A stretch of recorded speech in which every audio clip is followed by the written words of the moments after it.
one of the most discussed topic in C# is static classes. And the most discussed point about static classes are how many instances of static classes created when static classes are invoked. The answer is but obvious, it's only one.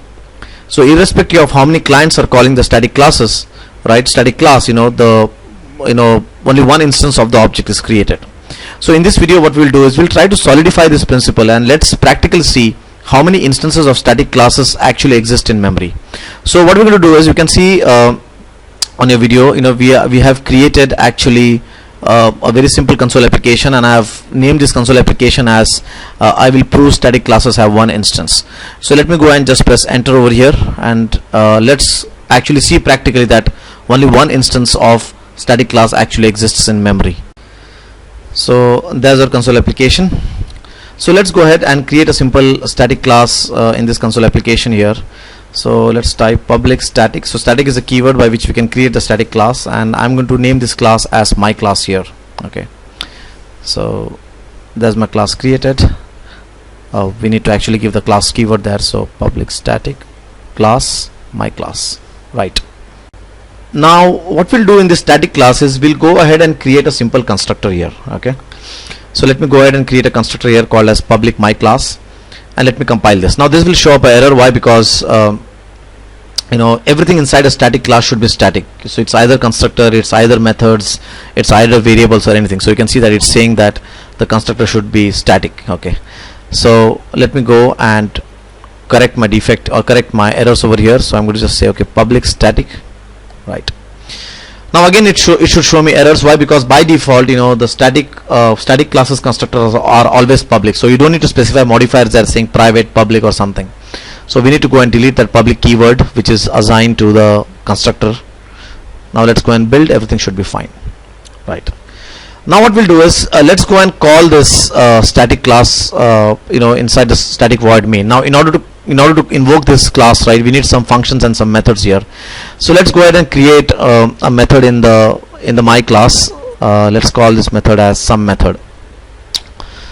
So again because either methods, either variables inside the static class should be static, so we are defining the some method as static. Now let's go in static void main and invoke the some method which we have created. Let me make it as public so that it's we are able to invoke it inside static void main. So I'm going to invoke it twice, right? Now what should happen is, if only one instance of the object is created, right, the constructor, the static my class constructor should fire only one time. Okay, so in other words, even though I'm calling this some method twice here, the constructor of my class should be executed only once. So if the static my class constructor is executed only once, what it signifies is that only one instance of the object is created, right? So if only one instance of the object is created, then this static my class constructor will run only once, right?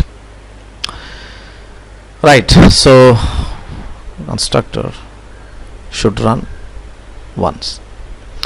Now let's put the necessary debug points here. So let me put a debug point here. Let me put the debug point on the constructor to see that how many times it runs. Let me build the solution. Everything fine. Let's go and run this F5. Right, now the first time any method is called on my class, you can see that the my class constructor is executed, and which signifies that one instance instance of the object is created, right? Good. Now let me just move this breakpoint ahead. Now let's now the second instruction which again runs the some method. You can see that at this moment again the constructor is not running. In other words, it's using the same instance of my class, right? So this proves the point that basically static classes have only one instance in memory. In order to further solidify this point, what we'll do is let's go ahead and create a variable called as counter here in my class. Again the variable has to be static here, so we need to actually define the iCount variable as static, right? So that now what we'll do is we'll go and increment this iCount variable twice. So you can see that I have written two commands there saying okay, increment +1 and again increment +1. Okay, and let's display the value of iCount. Now because only one instance of the object is there, right, what will happen is this iCount variable, right, will become a global variable. In other words, it should show me the value as 2. Okay, in case it was an instance variable or attached to a particular object, or in case the my class is having new instance of the object, then I will see the value as 1. But you can clearly see that the iCount variable is now a global variable. Why? Because only one instance of my class is running, right? So so this demonstration, you can see that it proves that basically only one instance of the object exists for static classes, and that was clearly proven when we saw that the constructor only fired once, irrespective how many calls were made to the methods of the static class. So I hope I hope you enjoyed this video. So in this video, the whole point was to prove that static class has only one instance created, and that instance of the object actually serves all the clients. Thank you very much. Now whatever video you have seen, right, is just a glimpse of what we have done.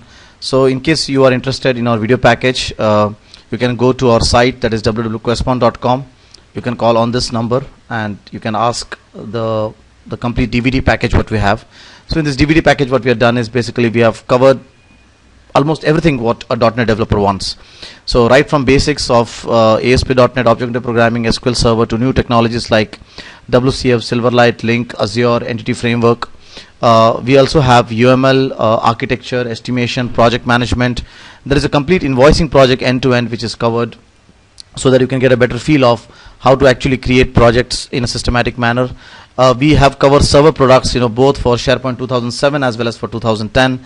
We have a lot of best practices video on SQL Server, etc. So this complete package, you can get from www.questmon.com if you're interested, and you can call on this number and you can ask for the rates. It's a very decent rate what we have. In the same way, as compared to the videos, we also have one more product with us, that is our interview question books.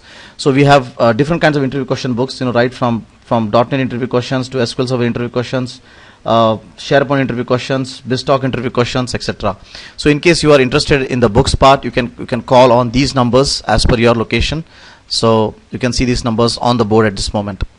So I hope that you keep enjoying the videos, you keep seeing our site, and I hope that you gain more knowledge. Thank you very much.